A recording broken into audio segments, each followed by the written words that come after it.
Hi everybody, it's Wanda. Today I have something that was sent to me that I'm so excited to pour on.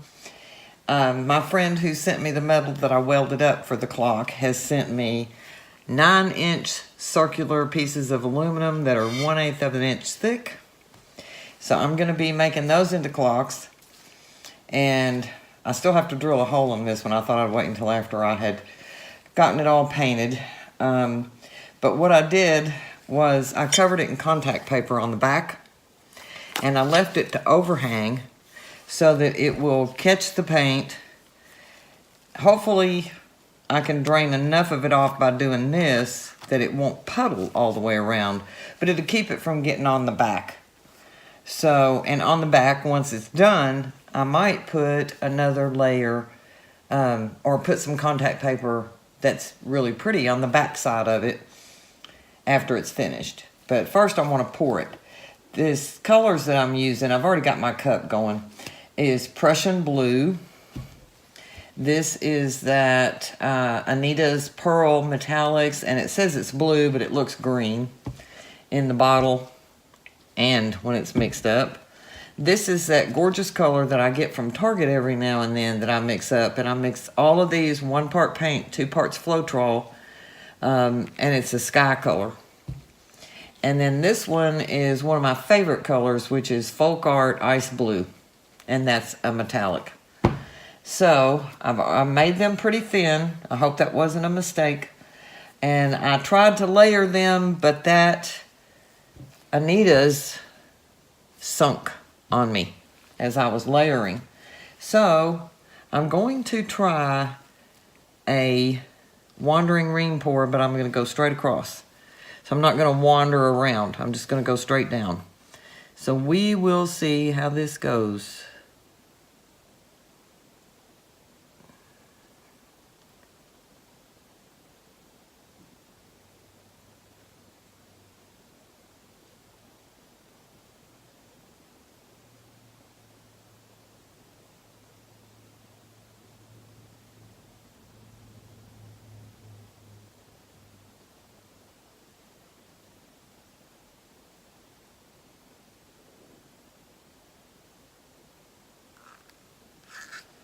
May not have gotten enough right there in the middle. Boy, look at the cells.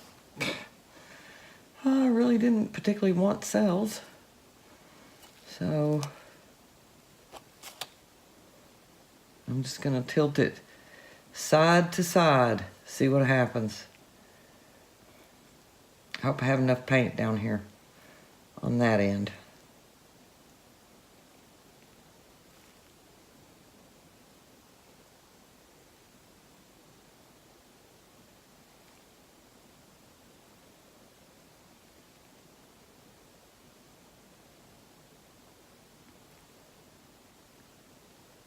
If I don't, I guess I can always do another ring pour.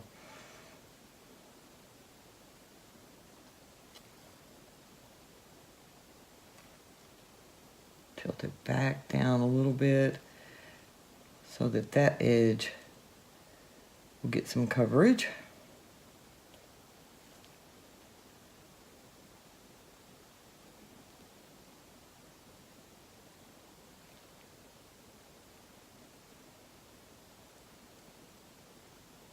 You notice how slow I'm doing this? I'm being very patient for a change. Okie dokie. Now, see if we can get it to tilt the way I need it to go across. Like I said, I've never done one of these. So I really don't know what I'm doing.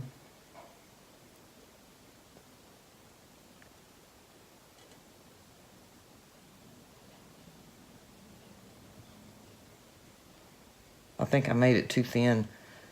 I guess we'll see.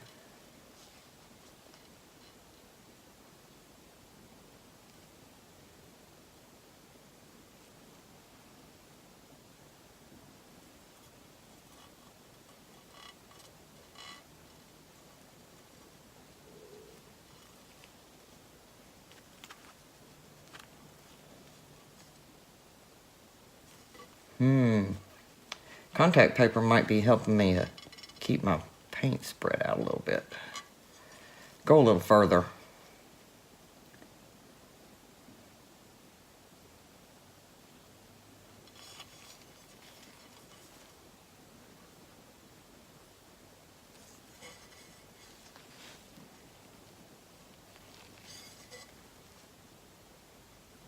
Hope y'all can see.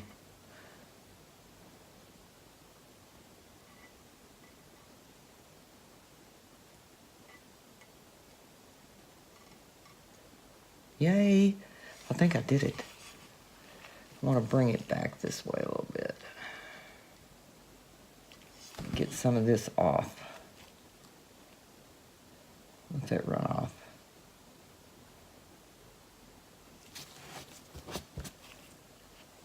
Tilt it back this way.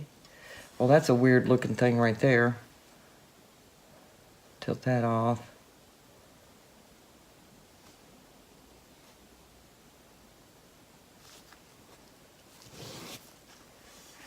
Ooh. Slick on the bottom, especially when my gloves are wet.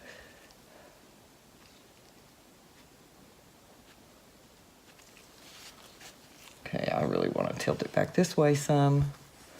I have a paper towel underneath there, but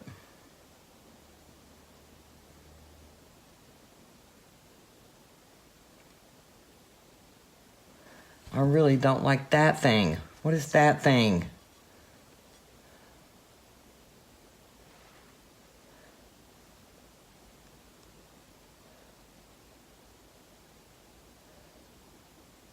All right, got rid of it. Now, I'm gonna hold on to this, tilt it back this way.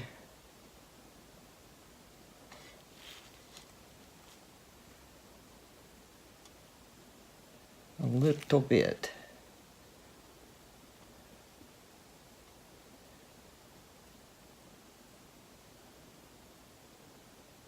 Ooh, this is cool. Okay. Now, I think my table is very uneven, so I'm going to set it that way.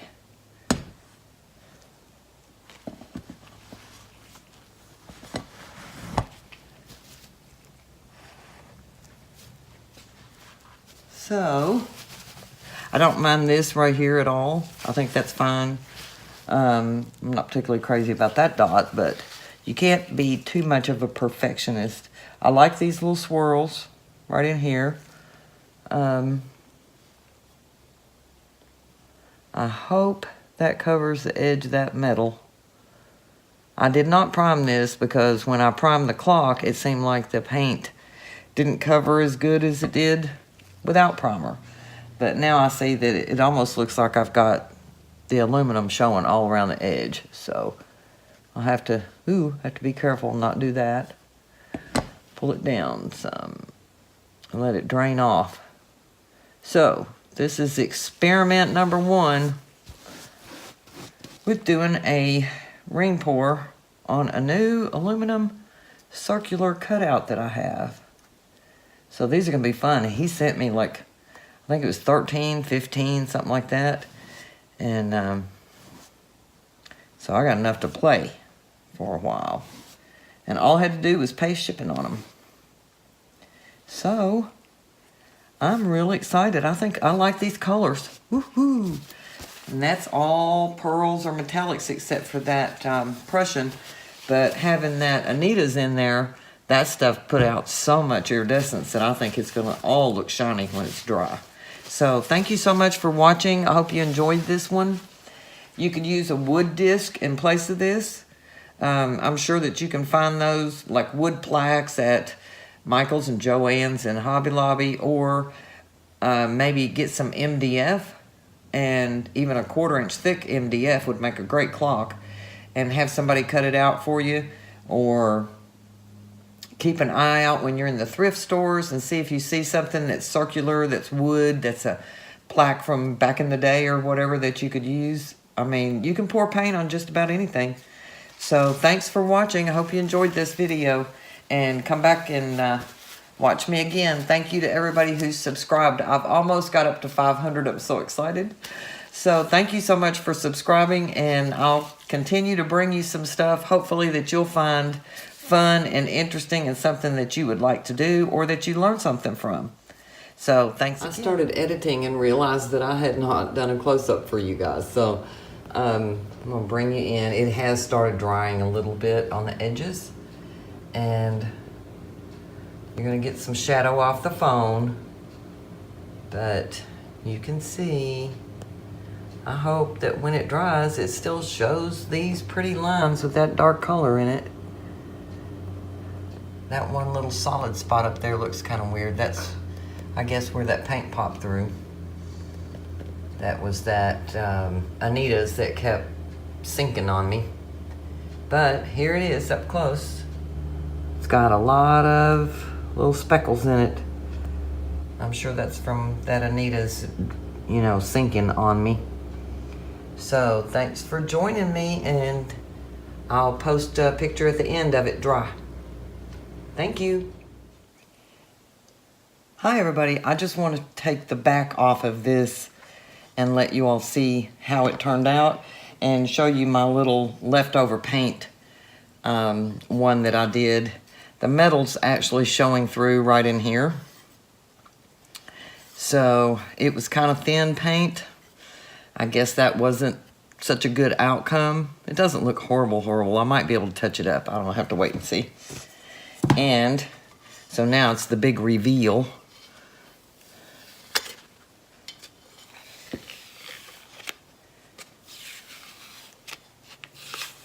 I got my contact paper at the Dollar Tree, by the way. You can get at least 4, I think, pieces this size or record albums out of one roll if you cut them to go on the backs. And the next thing I'm going to do is pour a record that's already been poured on and varnished. I'm going to pour the backside. And it's got some leftover Floetrol and paint on it, and I've cleaned some of it off. I need to clean some more off. So, let's see how this looks. Look at that. It's got a little bit coming in right there, probably where I pulled that paper away. But the biggest majority of it looks clean. There is a little bit of a ridge, so I might just take like a box knife and go around that, make sure that there's nothing sticking out. So that's how it turned out, and these are the edges. Now, some of the edges are covered better than others, and you can see that little bit of ridge maybe sticking out there. Maybe if I take that box knife, I need to go from this edge instead of from underneath and cut. But, and it did show a little bit of the metal right in there. But considering what it is metal. So, I don't mind that really too much. So this was the one that was not primed. This is one that I did that was not primed. It was just right over the aluminum. I just cleaned it with, I think I cleaned it with white vinegar first and then alcohol. So you can do this to cover the back of a record. This would be too small now to use on the back of a record unless it was a 45. But if you had a 45, you could stick this now right on a 45, trim around it, and use it again. So, pretty cool. Pretty happy with how this one turned out. And I'll just stick some command strips on the back of it. I thought about doing this with one piece that didn't have a hole, is to paint one and actually maybe even use like a thick bolt or a piece of metal of some type and put it on there to raise it up so it would be three-dimensional, and then just using glue and just glue this, a piece like this, a disc like this that doesn't have the hole in it, to make it look like a moon coming across in front of the planet. I just think it would look so cute to do that, and very three-dimensional. So I may end up doing something like that. I don't think I would weld it that way though. I would just glue it together afterwards. It's just a thought. My brain never stops. It seems like when it gets going, sometimes it really cranks up. That's why I sometimes make a list of things I want to do. I have a big list on my computer. It has all kinds of stuff on it. But anyway, enough chatter. Thanks for watching. Bye.